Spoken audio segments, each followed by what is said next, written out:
Please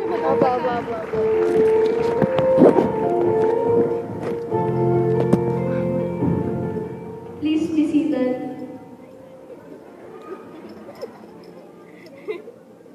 Once a student, always a student. We continue to learn on. This is not the end. It's just the beginning.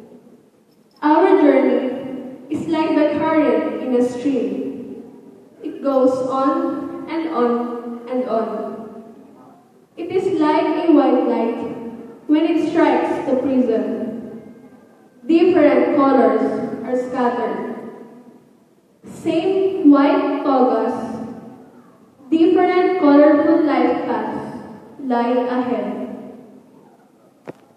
To our beloved school vice president, Mrs. Ofelia M. Garcia, to our dear school directress, Mrs. Carol Welty, to our supportive pre-elementary department head, Mrs. Julita A. Phil, to our energetic school principal, Mr. Amadeo M. Limpin, to our hardworking elementary coordinator, Ms. Maria Cecilia A. Arandia, to you loving parents, my fellow graduates, ladies and gentlemen, a blessed morning to all of you.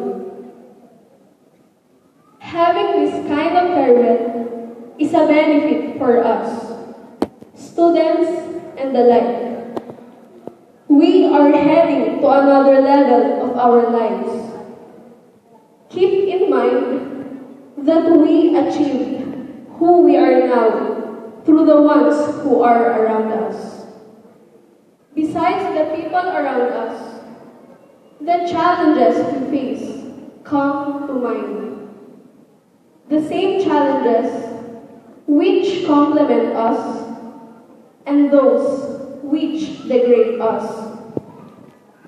Without one of those types of challenges, we are deprived of our liberty to be a complete puzzle. It is essential to consciously consider happiness and sadness as oils to our engines. Just like in the movie of Pixar, Inside Out, the movie protagonist, Riley, is a girl full of emotions. Joy and sadness, portrayed as animated characters, at first, are awkwardly coexisting with each other.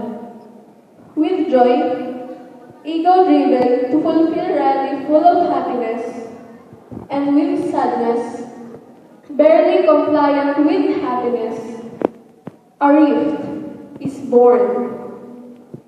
But at the end, we don't always look at the positive side. We should also look at the negative side.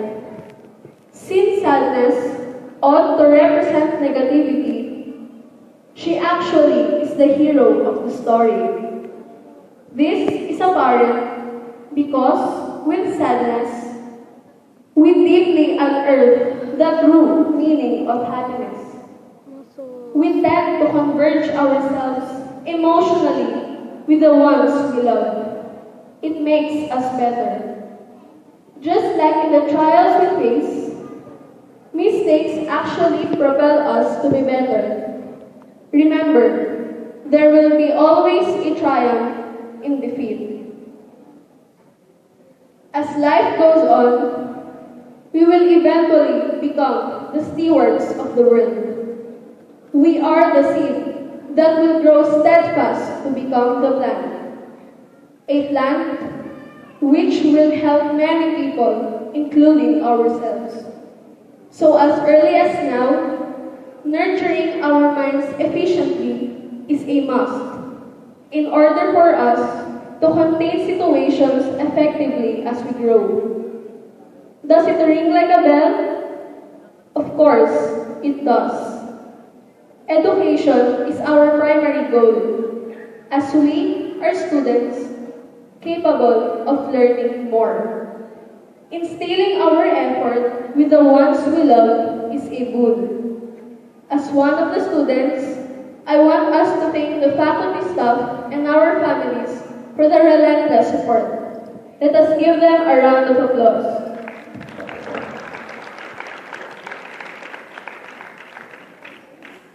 Sa loob po ng maraming taon na magkakasama tayo, nakabuo na po tayo ng ugnayan sa isa't isa. Yung iba, hindi ko lang kaklase. Best friend ko na rin. Carlene Allen. Yung iba nga, kinakapatid ko na. Si Naria at Leo. Dahil sa elementary, may kuminyon, may kumpil. Ang mga nanay natin, magkakaibigan na pala.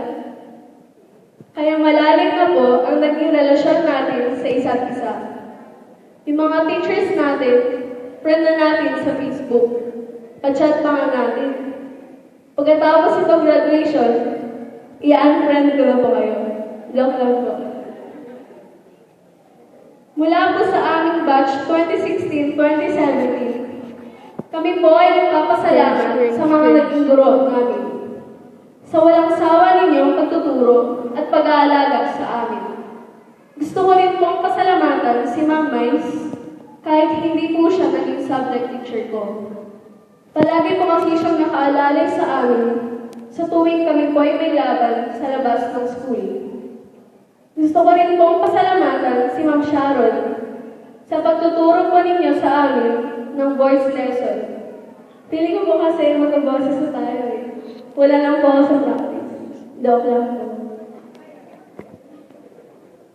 After this, we are high school students.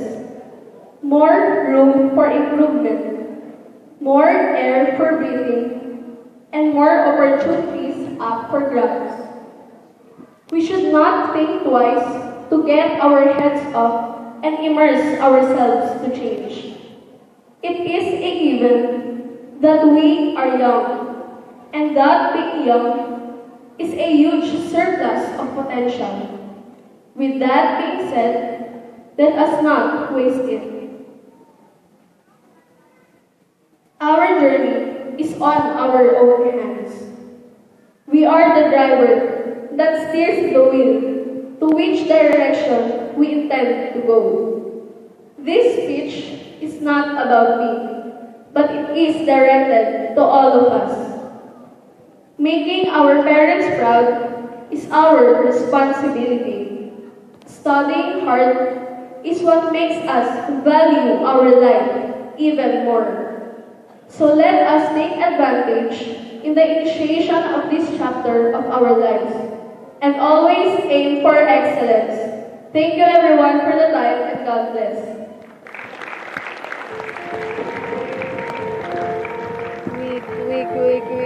Week incoming. Week incoming. Week incoming. Week incoming. Thank you, Julie.